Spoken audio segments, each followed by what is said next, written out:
Hey guys, K9 Tech 124 here. Today I have something to show you that's very important to me and everybody who was born in the 2000s, but I was born in 2012, just so you know.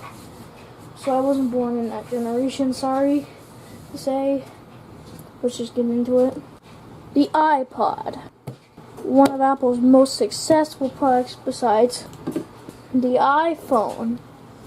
If you put them next to each other, yeah, you can see that they have changed a lot. Because the iPhone was really meant to be an iPod, an internet communicator, and a phone. And that's what the iPhone did. So this iPod in particular is an iPod mini, which is pretty good for like flash money.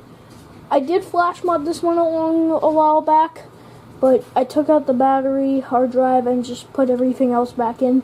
Metal caps broke, sadly.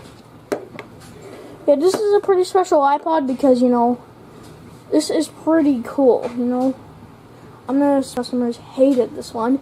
I love it now because you can, mod it so easy. Put, 64 or 128 gigs of storage in it, or even 256 if it's a second gen, because this is a second gen.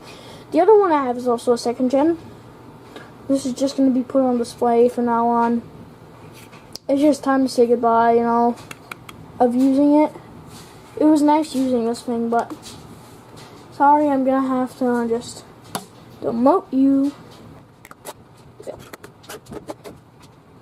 So after this got discontinued for an iPod to replace it, which would be called the iPod Nano, and then, so the iPod would,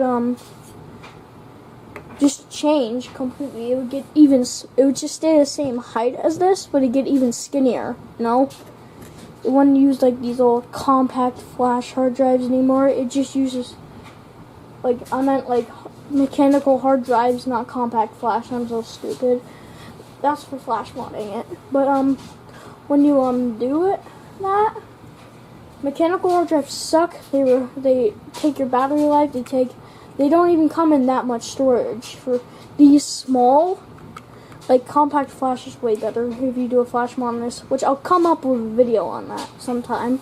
Stay tuned for that when I get my silver one back, because I won't tell you the reason why I don't have it yet. Not until I get it.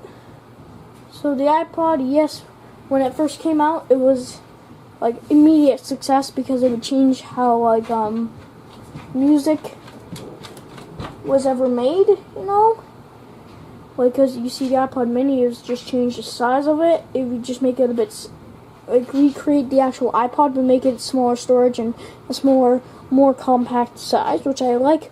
This is the perfect size of iPod for me, It is, see, it has that quick wheel, which that's my favorite part about this one. Although I'm no longer going to use this blue one. Let me give you a brief thing about the iPod's evolution. So here's one of the first small iPods here. I don't have an original iPod Classic with me because I'm not going to get one. Then it would become the iPod Nano, which I don't have.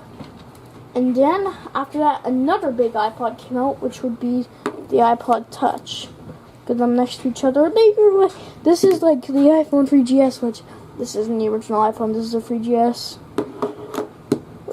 which it'd become the 3GS, but with about the phone feature. And then this right here would be a good iPod. This is the best iPod you should ever get. Worth it. $25 with I think with a 64 or 128 gig capacity, you get the bang for your buck right there. I go for that. So if you see that, it's a quick briefcase of iPod evolution. And then after this Touch came out, it just started to slowly die down.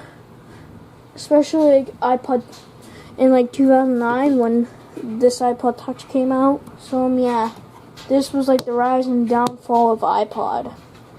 And this would have to be its peak, And its peak today for modders, like who just want to do a quick mod, maybe for a YouTube video, show them like big stuff. This is like a good iPod for that. These are cheap.